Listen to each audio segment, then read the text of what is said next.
And now, stay tuned for the mystery program that is unique among all mystery programs. Because even when you know who is guilty, you always receive a startling surprise at the final curtain. In the Signal Oil program, The Whistler.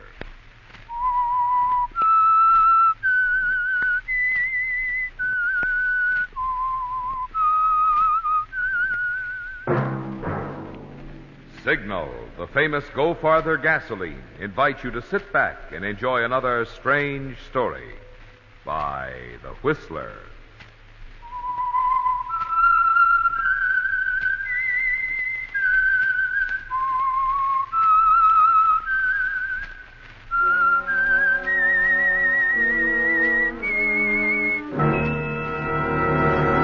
I am the Whistler, and I know many things, for I walk by night. I know many strange tales hidden in the hearts of men and women who have stepped into the shadows. Yes, I know the nameless terrors of which they dare not speak.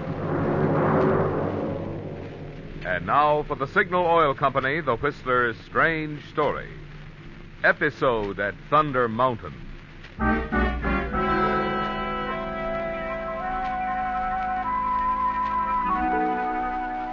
Moving down the icy slopes of Thunder Mountain, the young couple on skis could scarcely be aware of the fact that their downhill progress was being observed through the telescopic sights of a high-powered rifle from the ridge above. And then as they pulled up to a stop behind a protective screen of tall fir trees, Paul Cameron caught his attractive partner in his arms. Oh, you had fun, darling? Of course. Oh. I've had a wonderful afternoon, Paul. So have I. Come here. Paul. Paul, darling. Will I see you tomorrow, Helen? Yes. Same place. Yes. I'd better go now. Oh, no. So soon? I must, darling. It'll be dark before long. All right. I'll wait here till you reach the lodge before starting down. Till tomorrow, Paul. Bye.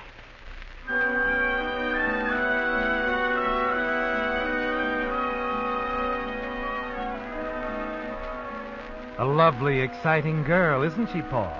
Helen Whiteside, the young woman you've chosen to be the next Mrs. Cameron. You stand there puffing slowly on a cigarette and watch as Helen races down the slope. And then she's gone from sight. You wait another few minutes until you're certain she's reached the bottom of the slide. And then step out from behind the trees. And as you do, the bullet ricochets off the tree above you, and then another. Hey. You leap forward, hurl yourself down the slope, racing faster and faster over a sea of white, swerving and twisting crazily. And around you, one bullet after another kicks up a tiny cloud of snow.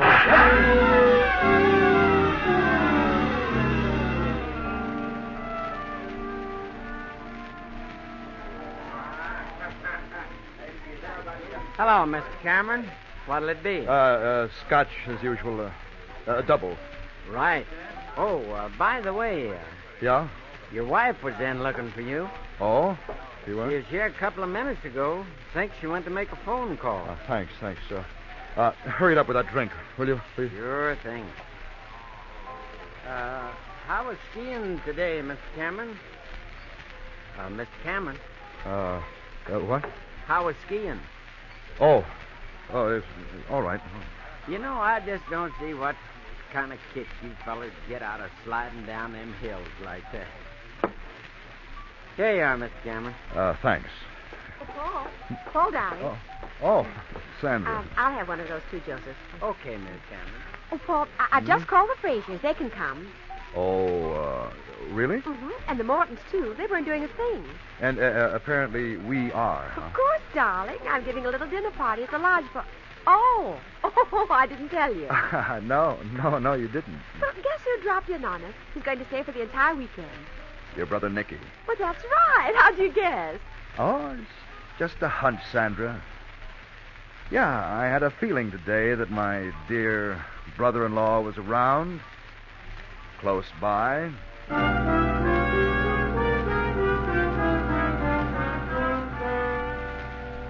Yes, Paul. From the moment that first bullet whistled over your head on the ski slope this afternoon, You knew that Nicky was in the vicinity, didn't you? That he was the one who had tried to kill you. His second attempt in as many months, Paul. Each of them unsuccessful. But you know you've got to do something about it before your luck changes.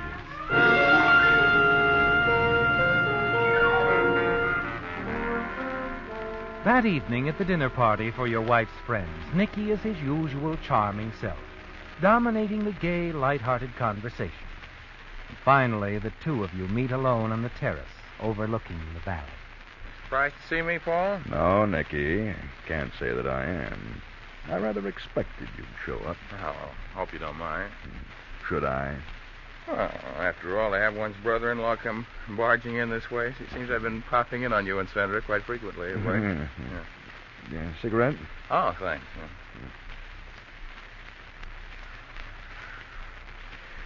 The truth of the matter is, Paul, I worry a lot. Oh? About Sandra, I mean. Why should you? Well, things are always happening to Sandra. Accidents, sorts. Like last week, a car crash. Well, you can hardly blame her for that. Something went wrong with the steering gear. As I know. But there have been other things. For example, the time the sun lamp fell into that tub of water. She could have been electrocuted. Oh, yes. I just can't bear the thought of anything happening to Sandra. Oh, I quite understand. As you said, Nicky, you're very fond of her. Yes, I am. And, of course, Sandra is a very wealthy woman. Oh, we're both well aware of that fact, aren't we, Paul?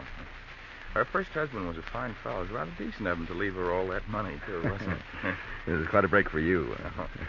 Oh, can I help with it? Sandra's a very generous woman.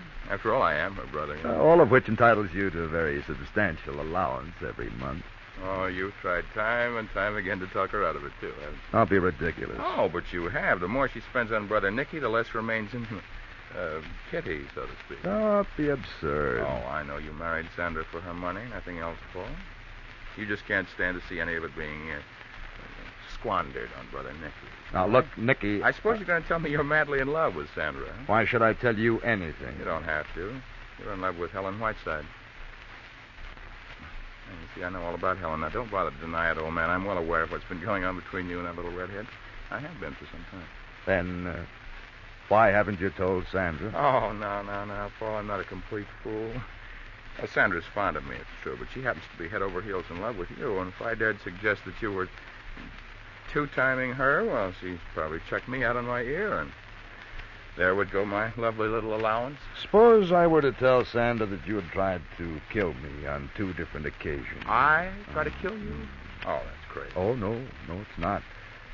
The first time was You can prove I tried to kill you? No, but I know you did. Suppose I told Sandra that, Nicky. Oh, she wouldn't believe it. Now, dear, sweet brother Nicky. Oh, no. As a matter of fact, she might become quite angry with you, old man. I think I will tell her. I know you won't. No, Paul, I'm afraid we're going to have to leave Sandra out of it. And just settle things between the two of us. All right, Nicky. We'll do as you say. Settle things just between the two of us.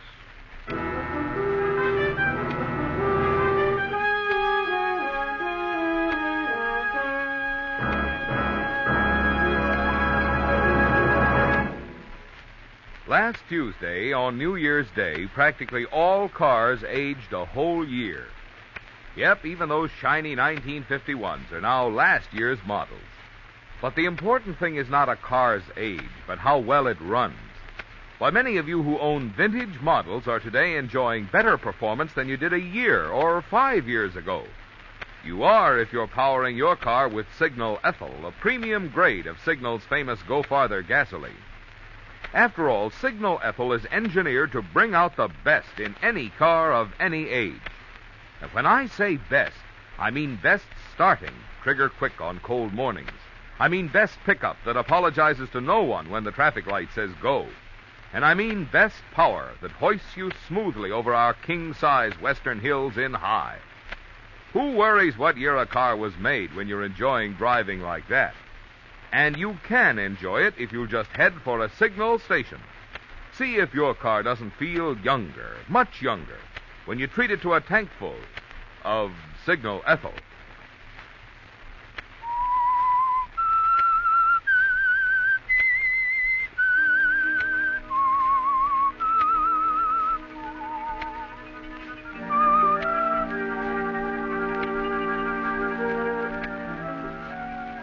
It's out in the open now, isn't it, Paul? The duel between you and Sandra's brother, Nicky. A duel you're sure can only end in death for one of you. Nicky's well aware of what you've been up to, isn't he? Yes. He's certain you've tried to kill Sandra, inherit her money, and marry Helen Whiteside. And you know he's going to try to prevent that. Because as long as his sister remains alive, he can count on a very handsome allowance from her each month.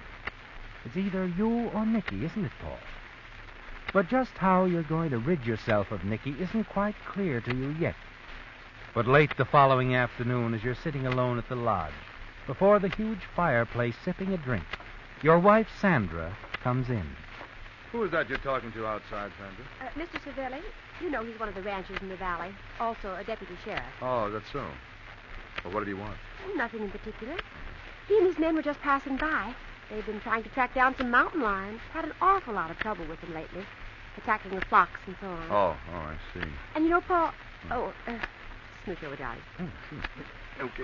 I've had the most wonderful idea. We could organize a hunt and get all our friends here together and hunt mountain lion. We could all meet here early in the morning and have a big breakfast and then join Mr. Savelli and the other ranchers. Say, that's not a bad idea. Even stay overnight if we wish. Yeah? He tells me there's some old abandoned cabins up on one of the ridges. They're using them as headquarters. Well, do you suppose the Frasers would come along? Oh, I know they would. Yeah. The Fenways. Yeah, the Fenways. Marge and Jim Morton, too. Well, wait a minute. How about your brother? How about Nicky? You suppose he'd like to join the hunt? Of course, he'd love it. How nice of you to think of him, Paul. Oh, not at all, dear. And I think we should start getting things organized right away.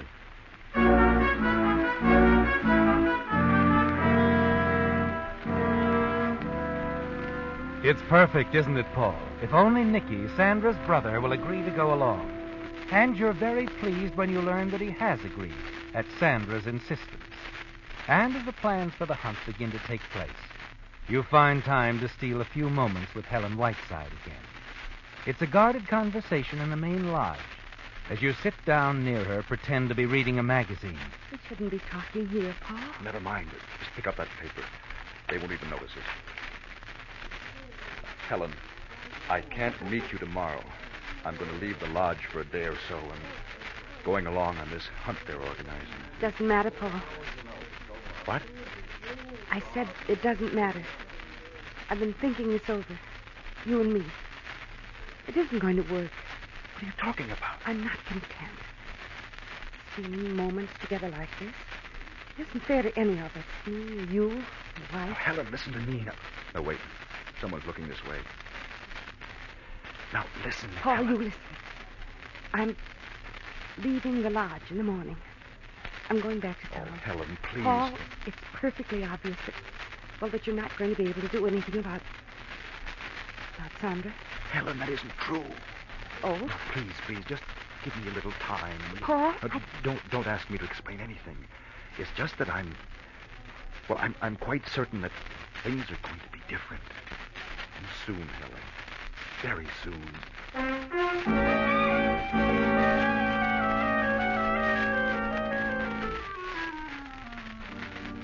Yes, Paul, you do feel certain that the time has come.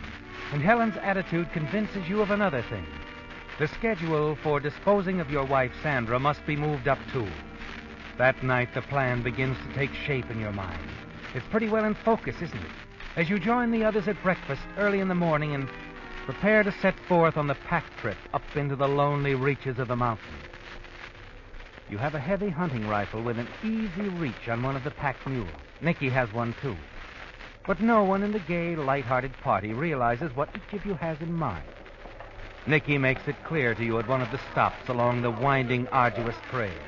He waits until you're alone and slips up beside you. Quite a setting for the last act, Ethel.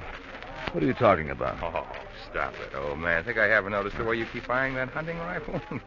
Just itching to grab it, huh? Blast my head off? You out of your mind? I'm not that much of a fool with all these people along. Oh, well, that'll be a later time. After all, when we split up for the hunt, maybe tomorrow. Huh? Yes, that might be ideal. Look, this Cervelli, he's a deputy sheriff, you know. There's a good witness to the little accident. Nothing like having the law on your side. Well, I'll tell you, you better not try anything. Is this a truce offer? Or just something to throw me off my guard? Oh, all right, Paul. I'll believe you for the next 12 hours anyway, huh? Because you really wouldn't try anything in a big group like this, huh? Ah, but tomorrow... Much as I'd relish it, Nicky, I have no such plans for you. Well, we'll see.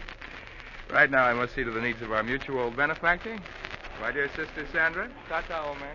All right, folks, we'll have to hit the trail again. Come on.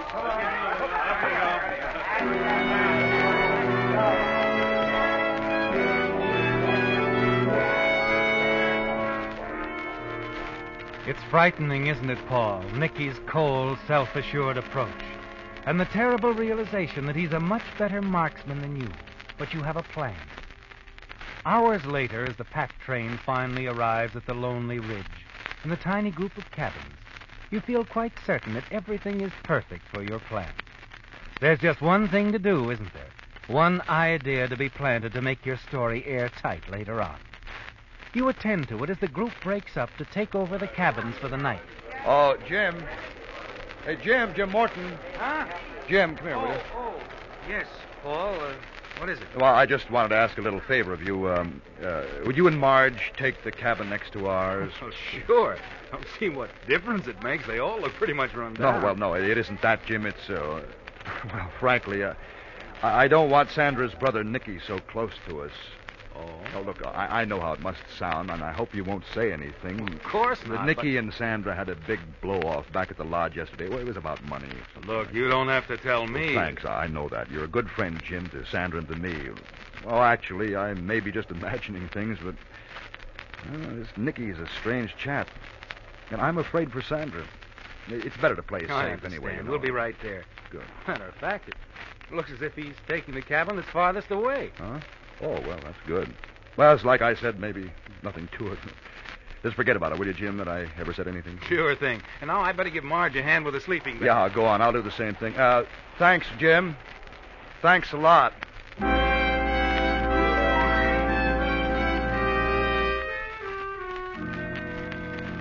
Just a few words, Paul. Something that Jim will forget for the moment, but something he's sure to remember when you need him most, when the rest of your plan is carried out. The next step is a simple one, isn't it, Paul? The window inside the cabin you share with Sandra. She pays no attention as you check it, casually, see that it can be raised. It can. You close it again. That's all for now, isn't it, Paul? But a few hours later at dinner with the others around a big campfire, you're very attentive to Sandra and notice with pleasure that Jim Morton keeps watching her brother Nicky. It's all going together perfectly, isn't it? An hour or so later, Mr. Cervelli suggests that everyone turn in, get a good night's rest. And they all agree. Later, in the cabin, you pace the floor as Sandra stirs restlessly in bed. Paul, why are you pacing? Aren't you going to sleep? No, not right away, Sandra. Have all the others turned in? Yeah. Mm-hmm. Bonfire was fun, wasn't it? Yeah, it was all right. Paul, is something bothering you? You've been very quiet ever since we left the lodge. No, it's nothing. I'm going outside, Sandra. I have another cigarette before I turn in. Well, don't wander far. Mr. Cervelli said the cliff in back of our cabin is quite dangerous. Yeah, I know all about the cliff, Sandra. Drop of several hundred feet. Well, I'm not thinking of jumping off yet. Oh, you know. Paul, please, that isn't funny. You're not really happy with me, are you? Let's not discuss it at this hour, Sandra. I know. You're tired. You're tired of me, of everything. Something else my money couldn't really buy. All right, Paul. This time, when we get back, we'll call it quits.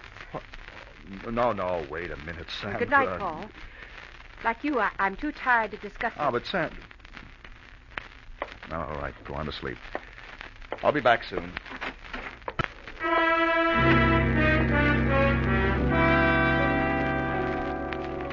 If you needed any further urging, Sandra has provided it, hasn't she, Paul?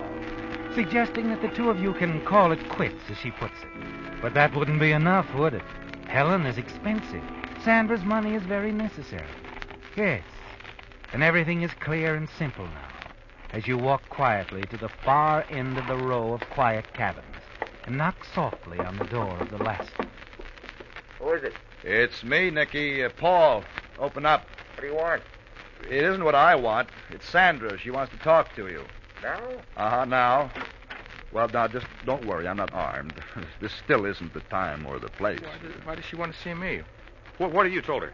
Everything, my dear brother-in-law. You're a fool, Paul. Perhaps. Perhaps not. Well, you shouldn't keep Sandra waiting. She's quite annoyed with you. Wait till I get a coat. Some boots. Yeah, and your rifle, Nicky, you better bring it along in case you have any doubts. About me. That's not a bad idea. I thought you'd agree.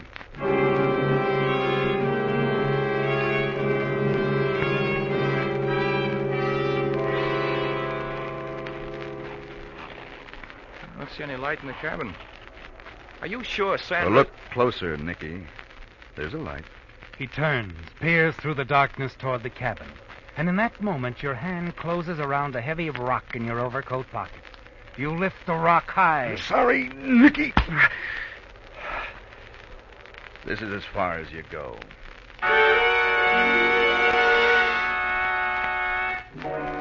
Quickly, you lift Nicky's limp form, carry him to the edge of the cliff and back of the cabin.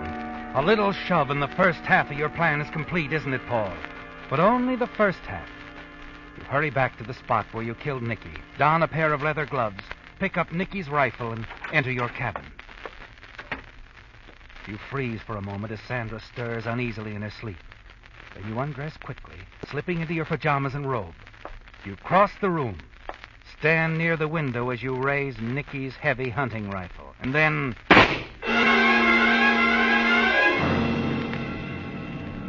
A moment later, you're across the cabin and outside. You hurl the rifle out into the snow, and then shout at the top of your lungs. Jim Morton! Mr. Savelli, help! Help somebody! Come quick! Help! Help!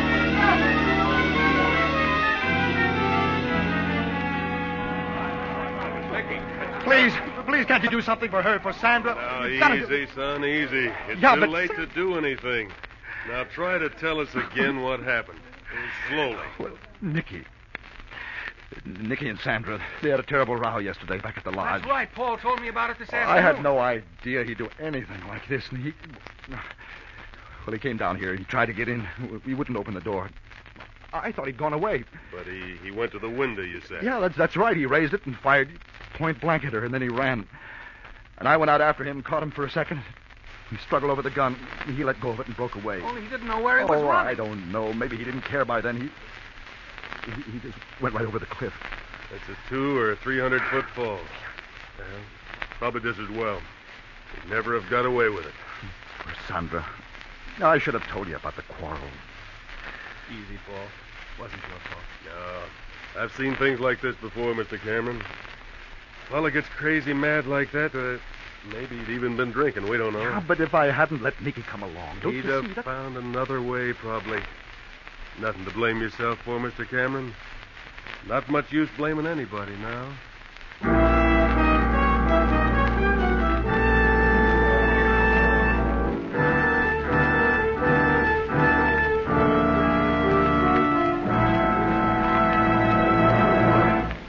Did you know that right now, during the rainy season, scientific lubrication is even more important to your car to keep moisture from working into vital moving parts and causing expensive damage? That's why I think you'll be interested in knowing about some of the extras you enjoy when you have your car lubricated at a Signal service station. First of all, Signal dealers take no chances on memory when it comes to the many lubrication points on your car. Instead, they check against Signal's factory-recommended lubrication chart, which clearly shows every part. Then they use 9 specialized Signal oils and greases, so each part will get the exact type of protection it needs. And finally, just to make doubly sure not a single part is ever overlooked, they check each part again, which is why it's called Signal Double Check Lubrication. Now, that's the kind of lube job you want if your car is to give you the long, trouble-free service that was built into it. And that's the kind of lubrication you get at friendly, independently operated Signal service stations.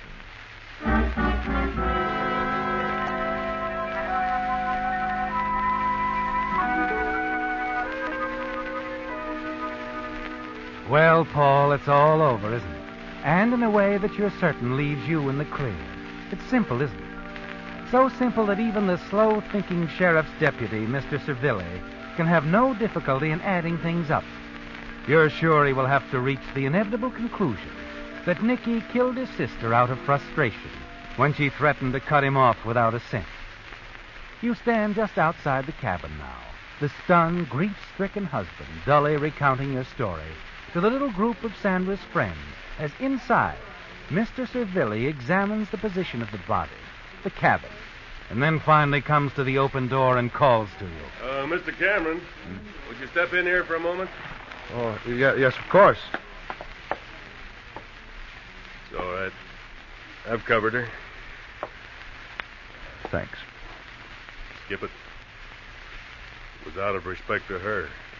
Not you, Cameron. What? It was an interesting yarn you told out there in front of all those people. Yarn. Now, see here, Mr. Servilli. You said Nicky came to the cabin a little while ago. That you wouldn't unlock the door for him. You said he raised the window, fired point blank at her. Thoughtful of him to close the window after he shot her, wasn't it? No. I closed it. I thought she might still be alive, and I didn't want to take any chance on her getting You made killed. up quite a story, Cameron, but it's not going to help you. You shot your wife. Oh, now, look here, Servilli. I won't stand here and be accused by an amateur detective who thinks he Save can it, tell me. Cameron, and listen. You see, these cabins aren't used much. You should have thought of that because this window hasn't been raised in the last 3 hours. Maybe you raised it before then to check it. I don't know. But I do know it hasn't been raised in the last 3 hours. It was, I tell you. Come here, Cameron. Have a closer look. What? Here. Along the bottom of the sash. Spider web. Yes. Spun by one of the more permanent residents of this old cabin. He's been busy for at least 3 hours. Takes these spiders up here that long to spin a web. A spider. A little thing like a spider. A very busy little spider. I'd say the web he spun between this sill and window sash provides enough evidence for even an amateur detective to make an arrest. Wouldn't you?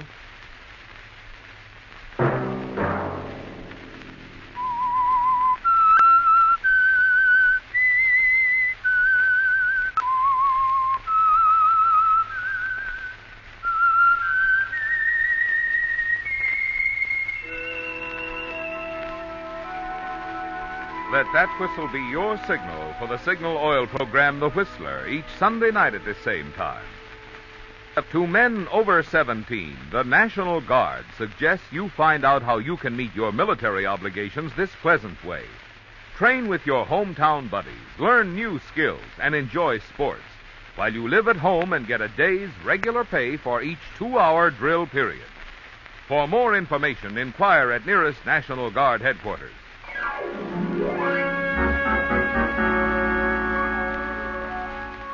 Featured in tonight's story were Bill Foreman as the Whistler, John Daner, Sarah Selby, Virginia Gregg, Lamont Johnson, Don Harvey, and Britt Wood. The Whistler was produced and directed by George W. Allen, with story by Joel Malone, music by Wilbur Hatch, and was transmitted overseas by the Armed Forces Radio Service. The Whistler was entirely fictional, and all characters portrayed on The Whistler are also fictional. Any similarity of names or resemblance to persons, living or dead, is purely coincidental. Remember to tune in at this same time next Sunday when the Signal Oil Company will bring you another strange story by The Whistler, entitled Man from the Morgue, in which a strange deception leads a frightened criminal to frenzied action and murder. Marvin Miller speaking for the Signal Oil Company. Stay tuned now for our Miss Brooks, starring Eve Arden, which follows immediately over most of these stations.